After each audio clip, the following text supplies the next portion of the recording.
స్వస్థతశాల ఇది నా యేసు నివసించశాల.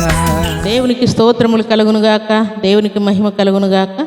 సర్వశక్తిమంతుడు అయినటువంటి దేవాతి దేవుడు దేవుని సన్నిధానంలో చేరినటువంటి మనలందరినీ కూడా దేవుడు జ్ఞాపకం చేసుకుని మరొక శుభదినాన్ని సర్వాధికారి మనకు అనుగ్రహించాడు ప్రియులారా. అందుకై మనం అందరం కూడా దేవదేవునికి కృతజ్ఞతాస్తుతులు చెల్లించవలసిన వారమై ఉన్నాం.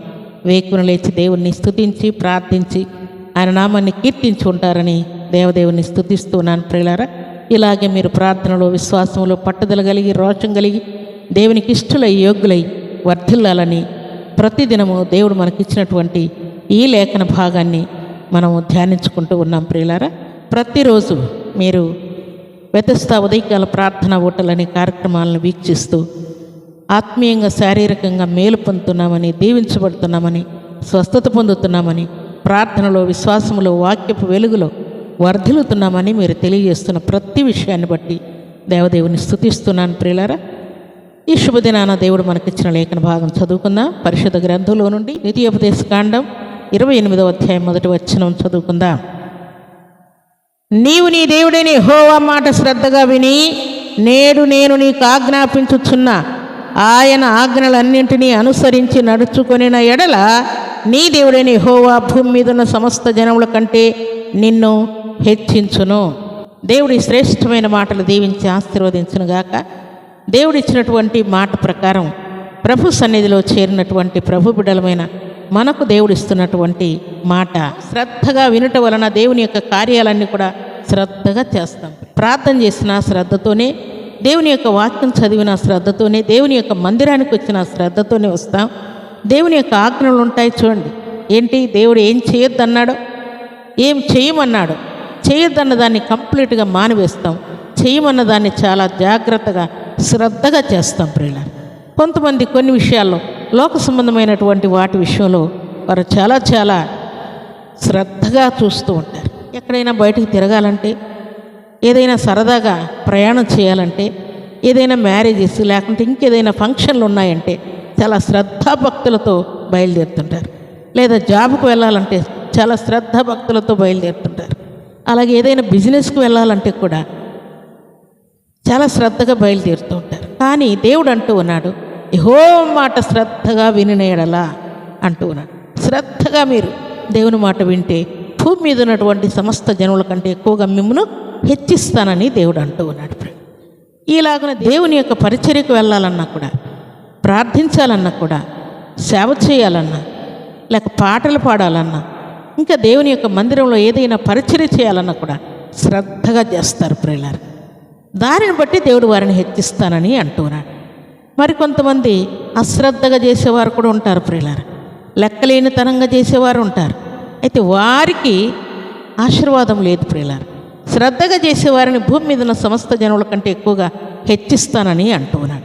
అందుకే భక్తుడైనటువంటి ఎలీషా ప్రవక్తను ఎంట చేర్చుకున్నటువంటి షునేం పట్టణస్థురాలతో దైవజనుడైన ఎలీషా ప్రవక్త అంటాడు ప్రియులారా. ఏమనంటే, మా ఎడల ఇంత శ్రద్ధాభక్తులు నువ్వు కనపరిచావు, ఏం కావాలని నువ్వు కోరుకుంటున్నావు అంటాడు.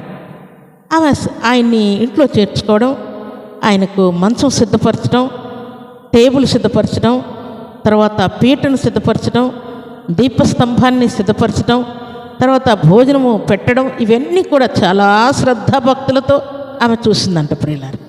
అందుకనే ఆ దైవజనుడు అంటూ ఉన్నాడమ్మా, ఇంత శ్రద్ధాభక్తులు మా ఎడల కనపరిచావు, ఏం కావాలా నీకు అని అడుగుతాడు. అప్పుడు అక్కడ నాకేం కోరిక ఏం లేదయ్యా, నేను భర్త ఇల్లు ఇదే, తల్లిదండ్రుల ఇల్లు ఇదే, స్వజనులతోనే నేనున్నాను, కాబట్టి నాకేం అవసరం లేదు, ఎవరితో మాట్లాడాల్సిన అవసరం కూడా లేదని ఆమె చెప్తాను. అయితే శిష్యుడు చెప్పిన మాట ప్రకారం మీదటికి ఈ ఋతువున నిశ్చయముగా దేవుడిని కుమారుణ్ణి ఇస్తాడని దైవజనుడైన ఎలీషా ప్రవక్త ఆమెను దీవించి, తర్వాత ఆ టైంలో నిశ్చయముగా దేవుడు ఆమెకు కుమారుణ్ణి ఇచ్చినట్టు వ్రాయబడి ఉన్నది. ప్రభు సన్నిధిలో చేరిన ప్రభు బిడ్డలమైన మనం శ్రద్ధగా దైవ కార్యాలు, దేవుని సన్నిధి విషయంలో, దైవ సేవకుల విషయంలో శ్రద్ధాభక్తులు ఎవరు కనుపరుస్తారో వారిని దేవుడు హెచ్చించినట్టు దీవించినట్టు వ్రాయబడి ఉన్నది ప్రియులారా. అలాగే దేవుని యొక్క కార్యాలు అశ్రద్ధగా చేసేవారికి దేవుడిచ్చేటువంటి శిక్ష ఏంటో చదువుకొని ముగించుకుందాం. ఇర్మియా గ్రంథం 48వ అధ్యాయం 10వ వచనం చదువుకుందాం.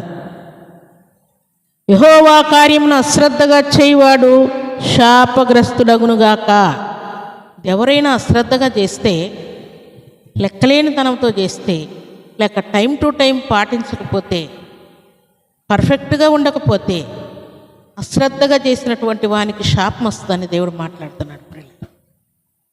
దేవుని సన్నిధిలో చేరిన దేవుని ప్రజలమైన మనం శ్రద్ధ కలిగి ఆశీర్వాదాలు పొందాలని, దీవించబడాలని, హెచ్చింపబడాలని దేవుడు కోరుకుంటున్నాడే తప్ప అశ్రద్ధ చేసి శాపాన్ని కొని తెచ్చుకునే వారంగా మనం ఉండకూడదు. ఉదాహరణకు బుద్ధి లేని కన్యకలు అశ్రద్ధగా ఉండి వారు ఏం తెచ్చుకున్నారు అని అంటే, బుడ్డిలో నూనె అయిపోయిందన్న సంగతి కూడా వారు చూసుకోలేదు. ప్రియులారా, అంత కేర్లెస్గా ఉన్నారు. అందుకే వారు త్రోసివేయబడ్డారు. మీరెవరో నాకు తెలియదన్నాడు. దేవుడు వారిని గద్దించినట్టు వ్రాయబడి ఉన్నది. ప్రియులారా, ప్రభు సన్నిధిలో చేరిన ప్రభు బిడలమైన మనం యెహోవా కార్యం అశ్రద్ధగా చేసి శాపాన్ని తెచ్చుకునే వారముగా మనం ఉండకూడదని ఉదయకాల సమయంలో సర్వాధికారి మనతో మాట్లాడుతున్నాడు. దైవ కార్యములన్నీ కూడా శ్రద్ధ కలిగి, ఏ పని నీకు అప్పగించబడినా కూడా చాలా శ్రద్ధతో చేసి దేవుని నుండి అధికమైన దీవెనల ఆశీర్వాదాలు మనం పొందుకోవాలని దేవుడు ఆజ్ఞాపిస్తున్నాడు. అలాగున దేవుని నుండి అధికమైన దీవెనల ఆశీర్వాదములు మనం పొందుకున్నట్లుగా అలాంటి కృపా భాగ్యం సర్వశక్తిమంతుడైనటువంటి దేవాతి దేవుడు సర్వసమృద్ధిగా అనుగ్రహించి ఆశీర్వదించునుగాక. ఆమేన్. ప్రార్థన చేసుకుందాం. భూమి ఆకాశములను కలుగు చేసిన మా తండ్రి, మీకు స్తోత్రాలు. ఈ శుభదినాన మీరు ఇచ్చినటువంటి శ్రేష్టమైన వాక్కును బట్టి కీర్తిస్తున్నాను.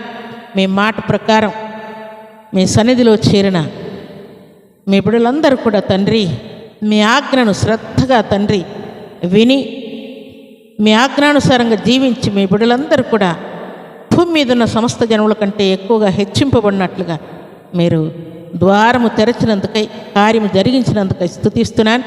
అలాగే శూనేం పట్టణస్థురాలు భక్తులైనటువంటి ఎలీషా ప్రవక్త ఎడల శ్రద్ధాభక్తులు ఎలాగున కనపరిచి తండ్రి దైవ దీవెనలు పొందిన, అలాగే మీ సన్నిధిలో చేరిన మేమందరం కూడా మీ ఆజ్ఞకు తండ్రి తలవంచి శ్రద్ధాభక్తులు కనపరిచి దీవించబడినట్లుగా మహిమ కార్యం జరిగించమని ప్రార్థిస్తున్నాను. ఎవ్వరు కూడా యెహోవా కార్యమును అశ్రద్ధగా చేసి శాపగ్రస్తులు కాకుండా మీ దీవెనలు ఆశీర్వాదాలు ప్రతిబిడకు అనుగ్రహించమని ప్రార్థిస్తూ, ఈ దినము తండ్రి బర్త్డేలు, మ్యారేజ్ డేలు జరుపుకున్న బిడ్డలకు దీవెన ఆశీర్వాదం శుభం దయచేయమని ప్రార్థిస్తున్నాను. అలాగే మీ కరుణా కటాక్షం సమృద్ధిగా మీ బిడ్డలకు అనుగ్రహించి వారికి ఉన్న వ్యాధులు, బాధలు, బలహీనతలు, శోధనలన్నీ కూడా కొట్టివేసి వారు చేయు వ్యాపారాలను ఆశీర్వదించండి. సంపూర్ణ ఆరోగ్యవంతులుగా తీర్చిదిద్దండి. యవన బిడ్డలు విద్య ఎందు, బుద్ధి ఎందు, ఆరోగ్యమందు కాపాడు తండ్రి. ఆయన వారి ఎగ్జామ్స్లో కృపనివ్వండి. అలాగే నా తండ్రి జాబ్ విషయంలో కృపనివ్వండి. అన్ని విషయంలో మీ ఆశీర్వాదపు జల్లులు మీ బిడ్డలకు సమృద్ధిగా అనుగ్రహించి మీరే మహిమ, ఘనత, ప్రభావాలు పొందమని ప్రార్థిస్తూ, మీ కృపగల హస్తములకు తండ్రి మీ బిడ్డలందరినీ అప్పగించుకుంటూ ఈ ఉదయకాల దీవెనల ఆశీర్వాదం ప్రతి బిడ్డకు దయచేయమని యేసుక్రీస్తు పరిశుద్ధమైన నామములో స్తుతించి ప్రార్థించి అడిగి వేడుకుంటున్నాము తండ్రి. ఆమేన్.